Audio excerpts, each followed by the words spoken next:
एक समय की बात है। एक पिता था जिसका नाम राजेश था और उसकी बेटी का नाम अदिति था। राजेश अपनी बेटी से बहुत प्यार करता था और वह हमेशा उसे खुश रखने की कोशिश करता था।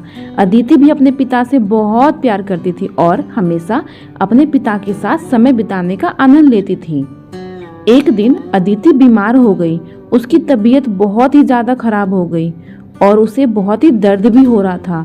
राजेश बहुत चिंतित हो गए और तुरंत उसे अस्पताल ले गए। वहाँ डॉक्टर ने कहा कि अदिति को अगले कुछ दिनों तक अस्पताल में ही रहना होगा। राजेश का मन बहुत ही उदास हो गया, लेकिन वह अपनी बेटी को हमेशा खुश और स्वस्थ देखना चाहता था। इसलिए उसने अदिति को अस्पताल में भर्ती कराया। अस्पताल में रहते हुए रात को राजेश बेटी के पास बैठे और उसे दिल छू लेने वाली कहानियां सुनाने लगे। अदिति के चेहरे पर मुस्कान आ गई और उसका दर्द कम हो गया। वह बाप बेटी द्वारा मिली खुशियों का लुत्फ उठा रही थी। राजेश ने अदिति के साथ खेलने का भी आयोजन किया और उसे मनोरंजन के लिए किताबें और खिलौने दिए। दिन बीतते बिताते अदिति की स्वास्थ्य सुधरने लगी और उसे घर जाने की इच्छा होने लगी। डॉक्टर ने उसे घर जाने की अनुमति दी, लेकिन उसे रिहैबिलिटेशन के लिए कुछ समय तक चिकित्सा केंद्र में रहना पड़ा। राजेश अपनी बेटी के लिए जो भी आवश्यक था उसे उपलब्ध कराने के लिए हर संभव प्रयास करता था।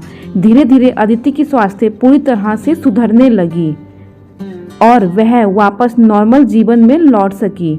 राजेश बहुत खुश था कि उनकी जान से भी ज्यादा प्यारी बेटी अब बिल्कुल स्वस्थ हो रही थी और उधर अदिति भी अपने पिता के साथ अपने सभी प्यार और स्नेह को महसूस कर रही थी। यह कहानी हमें यह याद दिलाती है कि पिता बेटी के बीच का प्यार असीम होता है और वे हमारे जीवन में विशेष स्थान रखते हैं। उनकी प्रेम और समर्पण असाधारण होता है और हमेशा हमें उनके साथ समय बिताना चाहिए। दोस्तों, अगर आपको यह वीडियो अच्छी लगी तो कृपया इस वीडियो को लाइक करें और शेयर करें और मेरे चैनल को सब्सक्राइब करें और कमेंट सेक्शन में आई लव यू पापा जरूर लिखें।